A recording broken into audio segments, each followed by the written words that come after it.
рӯзатон ба хайр ва пурфайз бошад корбарони гиромии озоди видео. соат ба вақти прагада, ба вақти Москав 12 ва душанбе 14 аст ва ман Шалойгулхоҷа бо хабарҳо аз Тоҷикистону ҷаҳон дар канори шумо азизон қарор дорам ва мутаассифона шурӯъ мекунам аз хабари нохуб. ҳабибулло абдуразоқов, ҳунарманди шинохтаи синамо ва театри тоҷик, рӯзи 19 январ баъд аз чанд соли беморӣ дар синни 83 дар шаҳри Душанбе даргузашт. Дар ин бора писари ӯ Шаҳбоз Абдуразоқов дар саҳифаи фейсбуки худ хабар дод. ҳабибулло Абдуразоқов падари коргардони маъруф Барзу Абдуразоқов ҳам мебошад.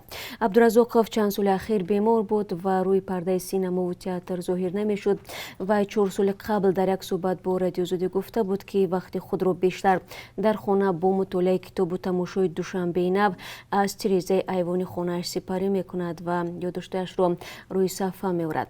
охири солҳои 1980 ва оғози 1990 ҳабибулло Абдуразоқов аз он фарҳангёне буд, ки ба фаъолиятҳои сиёсиву ҷамъиятӣ пардохт, узви ҳизби демократӣ шуд ва як муборизи ҷомеаи маданиву шаҳрванде гардид. дар бораи ин марди ҳунар мо дар барномаи хабарӣ 3 соат пас барои шумо гузориш хоҳем дошт. маркази обу ҳавошуносии Тоҷикистон дар чанд рӯзи оянда сард омадани ҳавои кишварро пешгӯӣ мекунад. эҳтимол меравад, ки ҳарорати ҳаво то охири ҳафта 10 дараҷа хунук шуда барфу борон меборад. аз ҷумла дар Душанбе баъди гармиҳои 16 дараҷаи ҳароратсанҷ то 2 дараҷаи зери сифр поин хоҳад омад. дар роҳи Душанбе Чаноқ аз шоми дирӯз аллакай боридани барф шурӯъ шудааст. ширкати АРС мегӯяд роҳро ба таври мунтазам бо маводи зидди лағзиш кор кардоранд. ҳамчунин ба қавли ин ширкати масъули нигоҳубини шӯро барои тоза кардани барф техникаҳо ба минтақаҳои осебпазир сафарбар шуданд. шоҳрои Душанбе хуҷанд аз масирҳои душворгузар дар фасли зимистон ба шумор меравад. солҳои гузашта дар ин масир чанд нафар зери тарма монда ва ҷон бохта буданд. зимнан рӯзи 17 январ дар роҳи Ваҳдат Душанбе садамаи маргбор рух додааст. вазорати корҳои дохилӣ хабар медиҳад, ки нисфи рӯзӣ ронандаи мошини Opel Vectra Акмалҷон Гулаеви 27 сола сокини ноҳияи Тимур-Малик ҳангоми ҳаракат дар ҳудуди ҷамоати деҳоти баҳори шаҳри Ваҳдат аз уҳдаи идораи нақлиёт набаромада пиёдагардон Гулизор Мирзо Каримоваи 45 сола ва Нозигул Маҳмадиеваи 20 соларо пахш намудааст. дар натиҷа Нозигул Маҳмадиева аз шиддати зарбаи сахт парида ба қисмати пеши мошини Toyota Camry бархӯрда дар ҷои ҳодиса ба ҳалокат мерасад. зани дигар маҷрӯҳ шудаву дар беморхона бистарӣ гардидааст. зимнан бинандагони азиз, шумо аз дирӯз ба ин тараф дар бораи ҳамин садама аз мо мепурсед ва мо барои шумо тафсилоти онро аз қавли вазорати корҳои дохилӣ гуфтем. маъруфҷон Бурҳониён аз мансаби раиси додгоҳи ноҳияи Бобоҷон Ғафуров вилояти Суғд барканор карда шудааст. дар ин бора рӯзи 18 январ фармони раиси ҷумҳурии Тоҷикистон содир гардид. сабаби барканории ӯро нагуфтанд. бар асоси фармонҳои дигар Мирҳаёт Ёқубзода ва Фирдавс Толибзода муовинони раиси Бонки Миллии Тоҷикистон таъин шуданд. Фарҳод Восидиён муовини вазири рушди иқтисод ва савдо шуд. инчунин раҳбарони идораи мубориза бо фасодро дар вилояти мухтори Кӯҳистони Бадахшон ва вилояти Хатлон иваз карданд. хадамоти матбуотии президенти Тоҷикистон навишт, Эмомалӣ Раҳмон ҳангоми суҳбат бо онҳое ки мансабҳои нав гирифтанд ба ислоҳи камбудҳо дар системаи идораи бонкӣ, пешгирӣ аз қонуншиканиҳо дар бахши замин, роҳ надодан ба қочоқи молу маҳсулот, мубориза бар зидди фасод даъват кард. мухолифон ҳамвора тағйироти кадриро дар ниҳодҳои расмии Тоҷикистон танқид мекунанд. ба гуфтаи онҳо ин тағйирот асосан аз ҷойвазкунии кадрҳои кӯҳна иборат аст, ки аз ин курсӣ ба он курсӣ кӯчиданашон чизеро тағйир намедиҳад. оҷонсии зидди фасоди Тоҷикистон аз боздошти 2 корманди вазорати корҳои дохилӣ бо иттиҳоми гирифтани пора хабар медиҳад. ба қавли манбаъ, гумонбарон Исмат Шӯзода, Зебунисо, сардори шӯъбаи таҳлил ва назорати раёсати таҳқиқи вазорати корҳои дохилӣ ва корманди дигари ҳамин ниҳод Қумригули Раҷаб буданд. боздоштшудаҳо барои аз бойгонии маълумоти вазорати корҳои дохилӣ тоза кардани иттилоъ дар бораи доғи судии як шаҳрванд аз ӯ $1200 амрикоӣ хостанд ва 10 сентябри соли 2020 ҳангоми гирифтани маблағи мазкур дастгир гардиданд. дар нисбати ин 2 нафар парвандаи ҷиноятӣ оғоз ва барои баррасӣ ба додгоҳ ирсол шудааст. назари гумонбарон ба иттиҳоми эълон шуда дар нисбаташон дастрас нест. یک سازمان حامی حقوق کودکان میگوید ممکن است امسال بیشتر از 10 میلیون کودک افغان نیم گرسنه مانند و از جامعه بین‌المللی خواست برای پیشگیری از این خطر میلیاردها دلار کمک مالی رساند. سازمان نجات کودکان روز 19 ینور با نشر یک مراجعه‌نامه گفت در افغانستان 18 میلیون کودک و از جمله 9.7 میلیون نفر آنها به محصولات نیازی اول مثل خوراک احتیاج دارند. سازمان گفته است که برای کمک به آنها به 3 میلیارد دلار در سال 2021 نیاز دارد. کریس نیامند یکی از مدیران سازمان نجات کودکان در لندن قرارگاه دارد گفت وضع فوق‌العاده بد است و ضرور است که جامعه بین‌المللی به آن فوراً توجه کند. با وجود آنکه حکومت افغانستان و طالبان برای خاتمه دادن به جنگ مذاکره میکنند، در کشور خونریزی و جنگ زیادتر شده است و پاندمی به وضع زندگی میلیون ها خانواده تاثیر فلاکتبار گذاشته است. با سبب کاهش واردات از جمله مواد نیازی اولیه از زندگی مردم بدتر شده است. بی‌قانونی و فساد گسترده در کشور یک بلای دیگری برای اقتصاد این کشور جنگ زده و همسایه با تاجیکستان نام برده می شود. بند ماندن مال و کالای تاجران تاجیک در چین تجارتشان را در تاجیکستان به هم زده است. تاجران که برای آوردن مال از چین مبلغ زیاد صرف کردند ماها باز انتظار رسیدن بارشان به کشور هستند. چین یکی از شریکان اساسی تاجیکستان است و بیشتری مالهای نیازی مردم از آنجا وارد می شود. تاجران از آن نگرانند که با ادامه این وضع تجارتشان با خطر مفلس شوی مواجه می گردد. در مجموع در پی پاندمی و محدود شدن روا به خارج زمستان امسال هم در بازارهای کشور به فرق از سالهای پیش انتخاب مال و کالا وسیع نیست. بسیاری از تاجران امسال مجبور شدند با مالی که از سالهای پیش مانده است کار را ادامه بدهند.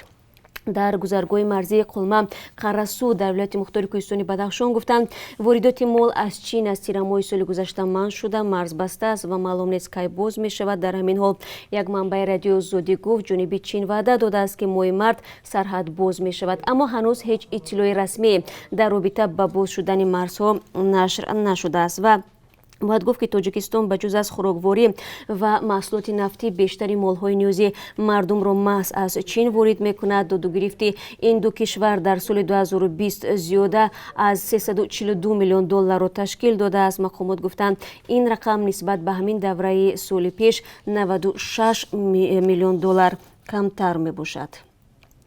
نظامیان روسیه در تاجیکستان واکسن ضد کرونا را دریافت کردند. 1100 وایه واکسن کووید 19 توسط هواپیما از روسیه به پایگاه 201 نظامی رسانیده شد. خدمات اوکروگ حربی مرکزی میگوید در نوبت اول واکسن به کارمندان طبی بیمارخانه حربی، نظامیانی که در نوبتداری حالت آماده باش قرار دارند و هیئت فرماندهی گذرانیده می شود. همه امکانی برای کارمندان نظامی به طور اختیاری صورت میگیرد. قبل از امگذرانی به همه خدمتچیان حربی درباره واکسن، تاثیر دارو به بدن انسان و تاثیرات احتمالی آن معلومات داده می شود. کم شدن مهاجران در روسیه در زمان پاندمی کووید 19 نرخ اجاره خانه ها را در شهرهای بزرگ این کشور از جمله مسکو و سنت پترزبورگ از 10 تا 14% ارزان کرده است. کارشناسان گفتند از یک طرف ترک روسیه کردن مهاجران، بیکار ماندن تعدادی از شهروندان خارجی و یا به کار فاصلوی گذاشتن قسمت دیگری آدمان به این روند باعث شده است. مسکوفسکی کامسомолец می‌نویسد حالا نرخ اجاره خانه یک حجره‌ای در مسکو حدود 38000 روبل روسیه، منزل 2 حجرگی 45000 روبل و 3 حجرگی 55000 روبل روسیه ارزش دارد. و کاربران گرامی، یک سوالی اصلی شما که زیاد در این باره هر روز میپرسید، بازم کی گشودن مسجدها در تاجیکستان؟ از دوستان عزیز، ما هفته گذشته در برنامه اخبار آزادی در این موضوع یک گزارش مفصل هم داشتیم. در آن نمایندگان کمیته دینی تاجیکستان گفتند که در مورد گشودن مسجدها مقامات تندرستی و استاد جمهوری مقابله با کووید 19 تصمیم میگیرند. آنها بعضی پیشنهادها را در این زمینه کردند، اما معلوم نیست مقامات بهداشتی در این مورد چی جواب میدن. طوری شما میدونید در این مسجدها رو در تاجیکستان بار اول ماه مارس سال 2020 برای 2 هفته و بعدا از 18 اپریل سال گذشته تا این جانب بسته اند. در پی مسجدها، مکتب و دانشگاه و بازارها هم بسته شدند، ولی بعدا مرحله به مرحله محدودیت‌های جاری شده برای مکتب و بازارها برداشته شدند. و اگر خبری در رابطه با باز شدن مسجدها به دست ما رسید، ما حتما برای شما خواهیم گفت. بینندگان عزیز، федератсияи байналмилалии ҳоккей гуфт бо қароре омад ки мусобиқоти ҷаҳонии имсолаи ҳоккейро ки бояд дар Минск баргузор мешуд ба сабаби масоили амнияти ки хориҷ аз назорати созмон аст дар ҷои дигар барпо кунад. Федератсия дар ин бора дар пай фишори кишварҳои аврупоӣ ва сарпарастони созмон эълон дод ки хостанд Беларус бинобар саркуби мудаввуми мухолифон аз ҳаққи мизбонии мусобиқот маҳрум карда шавад. баъди интихоботи баҳсбарангези раёсати ҷумҳурӣ дар соли гузашта дар Беларус мардум пайваста эътироз мекунанд ва мақомотро ба саркуби бераҳмонаи онҳо муттаҳам карданд. маҳрум шудан аз ҳаққи мизбонии мусобиқот зарбаи дигаре ба Александр Лукашенко аст ки зуд дар майдонҳои ҳоккей зоир шуда маҳорати худро намоиш медиҳад. федератсияи байналмилалии ҳоккей гуфтааст маълум кард ки айни замон муҳофизати саломату осоиши дастаҳо бинандагон ва мақомот дар ҷараёни мусобиқоти ҷаҳонӣ дар Беларус имконнопазир аст. мухолифони давлат дар Беларус ва бисёре аз кишварҳои Аврупо аз федератсия мехостанд ба сабаби саркуби тазоҳургароне ки ба зидди Александр Лукашенко ва интихоботи баҳсбарангези моҳи август эътироз доранд, Беларусро аз ҳаққи мизбонии бозиҳо маҳрум намоянд. ва бинандагони азиз, қабл аз он ки барои шумо дар бораи қурби асор бигӯям, бозам ёдоварӣ мекунам, чун назар мекунам ки суолҳои дигари шумо марбут бозам ба марзу парвозҳо байни Русия ва Тоҷикистон аст. дар бораи барқарор кардани парвозҳои доимӣ хабари наве надорем. ҳамчунин дар бораи кушода шудани марз байни ин ду кишвар ҳеҷ иттилои тозаи нест.